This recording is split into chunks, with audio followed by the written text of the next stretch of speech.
Hey beautiful, how you doing today? Welcome back, or welcome if this is your first time. Hi, I'm Lucky, and today we're going to talk about the time I was almost gangbanged in prison, honey. But before we get started, I want to give a shout out to those of you who have been so kind and so wonderful to help out on the GoFundMe page, trying to get my baby Cam out of prison, and the lawyer is $15,000. It's a flat fee in order to get him out. And I think he actually does that because I think, in the past he probably has had like payment, like installments, and people didn't, complete the bill or anything like that, and he obviously knows what he's doing, which is why he has all those successful cases. So now he just demands it up front, which is what I think. Anyway, so I put in, first of all, thank all of you guys for encouraging me to even do it. I wouldn't have done it if it hadn't been for those of you who told me to do so. And also, I did put in $125 of my own money. I'm gonna try to put more in as soon as I can. Okay, I'll save that for the end. I put in $125.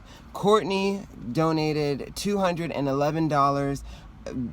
The first donation of $100, and then $111, so that puts a total of $211. William donated $100. Marvin donated $100. Kim $75. She gave $25, and then again $50. Thank you so much. And Ed donated $60. David donated $50. Devon donated $20. Caleb donated $20. Amanda donated $10. Jose donated $5, and Free Cam donated $20, which puts us at the $800 mark. Woo-oo! We are $200 away from our first $1,000. I'm in shock. I'm in shock. This is so cool. I really want to get him out this year, but as soon as possible, whenever, the sooner the better. Whenever. But alright, so now on to the time that I was almost gangbanged in prison, honey. It was a very scary time. Thankfully, I had like a protector guy. I had this guy that I refer to as like my prison sugar daddy. He used to do everything for me pretty much. He kept me safe. He gave me commissary. He just kept all the demons away from me. That's what he used to say. I think actually he used to say monsters, but then I can't remember, because also he had a phrase. He'd be like, but you don't need to be scared of the monster when the monster's your friend. So I feel like he referred to himself as a monster, and he referred to everybody else as like, I don't know, demons or something, but he kept the boogeyman away from me. This particular time, there was a friend of his that they used to get high together all the time, like smoking trap, Mary Jane, whatever. The herbals, they used to smoke that stuff in the cell all the time. It was this Korean guy, and my prison sugar daddy, he was a black guy, and we were in the cell. He like introduced me to his friend, so this way I could go with Boss, was my prison sugar daddy's name, so this way I could go with Boss when they'd be hanging out, and I could chill in the cell with them and stuff like that, and it wouldn't be an issue. So this particular time, it was late at night. It probably was like 9-10 o'clock at night, before lockdown. Lockdown is at 11:30 at night, is when you lock down like completely. And we went into the cell. They were smoking. This other guy came and joined in, and I think it's because he had something too to partake. So now there's 4 people in the cell. There's me and my prison sugar daddy, which we already had been getting it on. The dude that he was friends with, the Korean guy that he was friends with, and I know that he liked me too because he had hit on me a couple of times. So that's 3 people. And then a 4th person, he came after he saw that I was in there. And then 2 other guys, one at a time, not at the same time, but then 2 other guys came in. One guy came in and he just asked the dude whose cell it was, the Korean guy whose cell it was, he just asked him some random question. They talked for like 30 seconds, but then he just like stayed there and just was kind of like just chilling, and then somebody else followed in after that. And it was the most uncomfortable thing, because at first we were all just sitting around, like it wasn't anything weird.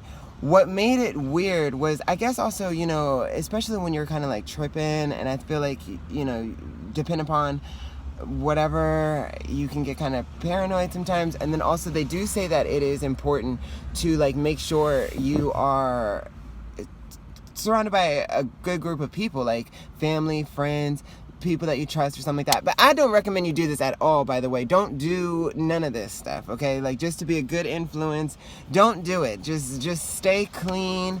You know, when you have stress and stuff like that, fill it with work, whether it's schoolwork or actual work, exercise, yoga, meditation, good diet, you know, like therapy, a good friend support system where you can talk to people, something, but fill it with something else. I recommend definitely like work and exercise. Those are my favorite coping things when I'm not being, you know, destructive. I do like to like jog, and I like to work. I you know, because it like distracts you and it preoccupies you, you know. But anyway, I was in prison, trapped in a pod, and so now we trapped ourselves in a cell. Where it got weird was when one or two of the guys that had just came in, the last tail end of it, one or both of them, I can't remember who, made eye contact with me. And it was a very, you know, this is prison. Typically guys don't even like to look at queens, because if you do, you're sending a signal. Or like me, if I make eye contact with somebody, I didn't like to make eye contact with people. I would generally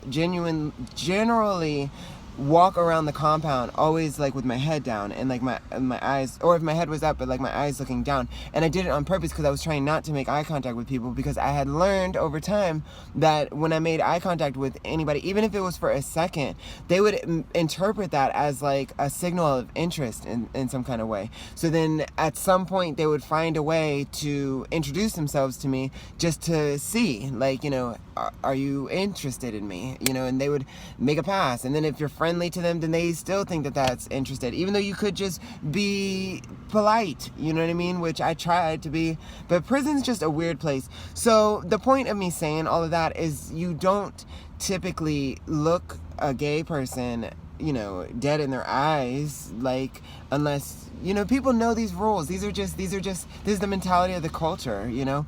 But the guy, he like looked at me, and then it was something specific about that look. It just immediately made me like look down to the ground or look over at Boss. But Boss was just like kind of, you know, in his own little zone. Like just kind of gone, which made me even more nervous, because this is my protection, mind you. This is my protection, and he just like, you know, gone, okay? And then I think that's when the other guy, you know, he looked, but I think both of them made eye contact at the same time. Then what I noticed, because I guess after I looked down or looked away and then looked at him, then it's kind of like, I guess I just looked back, and it was quiet. Everybody was quiet. And then they start looking around at each other. And that's when the energy got weird, because then the friend, the Korean guy who was friends with Boss, he like looked at them, looked at me, and then he just kind of just started just like, you know, it was very uncomfortable. So then Boss, because the reason why I guess Boss did this was really my own fault. I never claimed him. Like, Boss kept trying to, you know, make it seem like I'm his wife, he's my husband, we're a pair. He would tell people that. He would try to, like, assert himself as if it were that way. And I was the one who was always like, oh, we're just friends, look, I'm not trying to send you the wrong signal, I'm not trying to send you the wrong message, we're just friends. I would say this a million times, and I think that's why he just dipped out on me in the middle of that. So, okay. I guess the other part of this is a lot of queens in prison are very promiscuous. You know, they mess around with a lot of guys. They especially mess around with a lot of guys if they are like unattached. Like they don't belong to anybody. They just doing their time. They mess around with a lot of guys because it's how you get stuff, you know, like commissary, help with administration, connections to getting maybe like a job or getting into like a trade or something, whatever, cell moves. You know, you do depend on the people around you, and the way that queens unfortunately can make connections in prison is by either giving somebody the impression that you maybe would do something with them or by actually doing something with them, sexual. And that's why a lot of queens are very promiscuous. But even when they are tied down to somebody, majority of queens, probably like 90% of them, are still messing around with somebody else. I wasn't like that. I shouldn't have said that, because it's like I feel like I always got to say that, but whatever. It doesn't matter. It doesn't matter. I understand the environment, and I wasn't perfect my damn self, but definitely when I am with somebody, just me personally, when I'm with somebody in prison, out of prison, it don't matter. I am just like a faithful type of person. And especially when I'm in love, and I'm in love with Cam, hence why I want to get him out as immediately as I possibly can. But anyway, I think that by me telling Boss time and time again, oh, we're just friends, he probably felt like I wanted, or either I wanted to mess around with other people, or that I probably was messing around with other people. And I'll be honest, in the beginning, when we first were talking, and I didn't think anything was really going to happen between us, there were some people I was flirting with, hardcore flirting, and then there was somebody that I did actually get with, and this was while Boss and I were actually talking, but we weren't really as tied to each other as later that we eventually did, because even though I would tell him like we're just friends and stuff like that, I wasn't messing around with nobody else. I wasn't even talking to nobody else. He knew I didn't want to talk to nobody. I didn't want to be bothered by anybody, and he actually gladly helped make this possible by like intimidating everyone to even speak to me. Nobody would talk to me and I didn't talk to anybody either. But that's why I guess when this opportunity came, those guys, 5 of them, just flooded into the freaking cell. They're all looking around at each other like, oh, is this our time? Should we just like start whipping our things out? Which that is not out here. That would be like shocking behavior. Like, people make eye contact with each other and then somebody just starts whipping themselves out. That would really be very strange out here. But in there, it was a second away from that happening, because that's what people do. They gun down female COs. Even with queens, you have guys that they just hit on you, make a pass at you, like, and by that I mean like outright just say like, yo, I'm trying to do something with you, or you trying to get on this, what you trying to do, you know what I mean, like literally just like straight up like that. That's making a pass. That's like hitting on you in prison, you know what I'm saying? Straight up, just outright, hey, I'm trying to freak, you know what I mean? I'm trying to get my freak on with you. Are you trying to get your freak on with me? You know what I'm saying? But then you also have the other guys that maybe they can't physically get to you to talk to you, so then they make a pass at you by just whipping themselves out in the window, like literally in the cell, y'all make eye contact from across the way in the cell or something like that, and then they just whip it out. Or they'll be in the shower, like you're maybe sitting, there have been times I've been sitting at a table and I'm waiting for chow, or waiting to go to school, waiting to go to my trade, and the table that I'm sitting at, it faces like the front door, but the showers are near the door. They're like to the side of the door, and whoever, they see me facing, sometimes people weren't even in the shower, they just see that I'm facing that direction, and they will go into the shower and have the thing cracked open where I can see them, and then they're just gunning themselves, looking at me like I can see them, you know what I mean? Like this is prison. It's I know that for a lot of people, it's like you hear me say this and it excites you because you think of like the porno type of mentalities and stuff like that. But it's actually really intimidating because you can't escape these people. It's not like, you went out to a club one night and this is what happened. You went to a bathhouse and this is what happened. You're at a bar and somebody does this in the bathroom. This is your house. You know what I mean? This is like literally your next door neighbor doing that or something. Or not even your next door neighbor. This is like your roommate. You're in an apartment with roommates, or you're in college with dorm mates, and this is your roommate doing that. Like y'all share a room and they're doing this. Like it's actually really kind of intimidating, and everybody in the apartment all does this at you. It's really kind of nerve-wracking, to tell you the truth, because you can't escape it. Like, oh my gosh, it used to give me anxiety. But needless to say, after they had made eye contact like that, then Boss finally notices that something is up in the air. You know what I'm saying? Boss finally kind of like, comes too, I guess. And I guess maybe because he was tripping, he probably, looking back on this in hindsight, at the time I just thought he was crazy, because basically he just kind of, he catches the same sense that everybody is catching in the cell, and he just, at the time it just seemed like he just up and just bounced, like he just was kind of like, all right, well, I'll holler at y'all later, and like just kind of like leaves. But now looking at it in hindsight, I'm like, okay, you know, he probably missed a beat. Like he probably didn't know what had happened from when he was, you know, vibing to when he just kind of like picks up on this weird energy. So for all he knew, I could have been the one that was sending it out, which is a common thing that guys think anyway. When it comes to girls, a girl wears a low-cut shirt, and every guy thinks that the girl is just looking to suck somebody off. Or a girl even just wears a skirt just with her legs showing, like maybe no pantyhose or something like that. She just got bare legs, and it's like the guys think that it's like she wants somebody to go up her skirt or something like that. It's like guys always just think like that, you know what I mean? And I get it, you know, because I've had conversations with guys, like masculine guys, straight guys, whatever, and I get where it's like frustrating on their end, because it's like if you have to be the one who is being offense, I guess, you know what I mean, like the one who's approaching, then it's like, how do you know? Because sometimes that is the case, such as even with queens. Most of the time in prison with queens, yeah, if they're looking at you or something like that, they are trying to, you know, send you that type of signal, which is why it becomes like a universal thought where it's like, oh, this is what this means, you know what I mean? Because, you know, it's like, how do you know? So I get the side, I do get, you know, I get it, but still, you know, I can complain about it at the same time. I'm allowed to complain about it at the same time.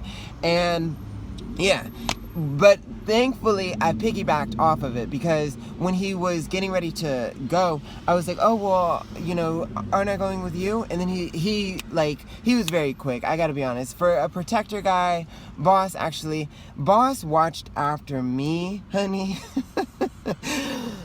Oh my gosh, the whole time, you know, we were friends. And then even after I got with Cam, every time that Cam, there was like 3 good times in the year and a half that Cam and I really got into a bad, you know, place.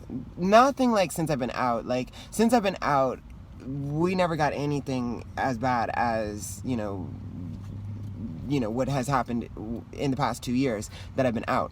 But while I was in there, we were like, you know, learning each other, getting to know each other, going on dating and growing close and stuff like that. There were like 3 good times that we actually had like a legit fallout, that I thought that this is done, like it's over and done with, and I'm leaving the program, I'm leaving the cell, and boss was always there, like right away, to be like, okay, you want to come in? I will rearrange this tonight and make sure to, you know, to speak with the unit manager that they get you moved in by the next day. And then something would happen. That's why I felt like we were kind of like meant to be together, because then it's like all of a sudden 2 out of those 3 times a lockdown happened. We hadn't, usually lockdowns for the most part are kind of coordinated, like every 3 to 4 months you can kind of anticipate it. But there were like 2 times that it was like 6 to 8 months we hadn't had a lockdown, a shakedown. Nobody, you know, everybody just thought we weren't having it or something. And then right when I would be ready to go, like literally in the process of getting a move done, then it's like the compound locks down, and Cam and I would be trapped in the cell together for the next 2 weeks or 3 weeks or something like that. And of course we would make up. When you're locked with somebody 24 hours a day, can't leave the cell, and I do love him, and, you know, I believe he loves me too. Like, you know, Cam's actually never really been one to actually try to leave me. It's always been me. That's why I always say that I think that he tries harder than I do. So, you know, if he comes out and, I don't know, you know, he realizes like this is his second chance and he wants a different life, I swear to God, I would wish him well. He deserves it. Like, he deserves a second chance. Not just a second chance if only he's with me. Like, that's not right. I feel that even if we're just friends, you know, or not, you know, or if we're together, he hates when I talk like this. But I just always want this to be understood. Like, it's like he's not under lock and key, you know, like he owes me him, you know, he owes me him for getting him out or anything like that. I love him, like, as a person first, and then, you know, everything else is like extra, you know, like just like an extra gift, I guess, you know. But that's the story. Yeah, Boss, he was, for a protector, I gotta be honest, Boss was, he was pretty great. Like, he definitely looked after me. You know, even after I got with Cam, he always had like a watchful eye on me up until the day that I left, you know. And we did talk a little bit like after I was out, but he just was in love with me, and I didn't feel the same way, and I didn't want to hurt him. And he understood that, like, you know, he appreciated it, actually, to tell you the truth. But like, he always just, I guess, that's why we don't talk, because I know that he always, whenever we were talking, he always was just hoping that eventually I'd come around, like eventually, you know, I'd see that he's the one for me. But, you know, that's just not the case, you know. But he's a good person, I think. He's a person. He has good traits and he has bad traits, for sure. He for sure had bad traits, but he just was a good person, I guess, to like female energy. Like, he always was decent to women and then queens. As he had been locked down for 16 years, and his reputation, everybody always said the same thing about him, that it's like, yeah, he's quick to beat up anybody, he will knock somebody out quick, fast, but it's like, but when it comes to queens, you know, he's never, not once, put his hands on a queen, even though they put their hands on him sometimes. I don't know, I just never trusted it. I just always was just like scared, because I feel like, you know, maybe that is the truth, but I sometimes, you know, we all can, it's like, you know, people are a certain kind of way, but then it's like you come along and you just happen to stir something different in somebody, you know, and it's like, and, you know, so I don't know. His feelings were very intense. But that's my video. I'm done. That's my story of how I almost got gangbanged. Luckily, I had protection, like literally a guy, not a condom, but like a guy that I was able to get out. Because when I said, I was like, oh, you don't want me to come with you? It was something about, I guess, the way that I said it. He like knew exactly what time it was, and he was like, yeah, get your ass, come on, let's go. You know, and I was like, okay, and I just went. But yeah, all right. I hope you guys are having a wonderful day. Again, I want to thank each and every one of you who have been so supportive just with everything. I just love you guys so much, and I appreciate you guys so much. And I hope that you're well, healthy, happy, safe, having a great day. And I'll catch you in the next video. Love you guys. Bye.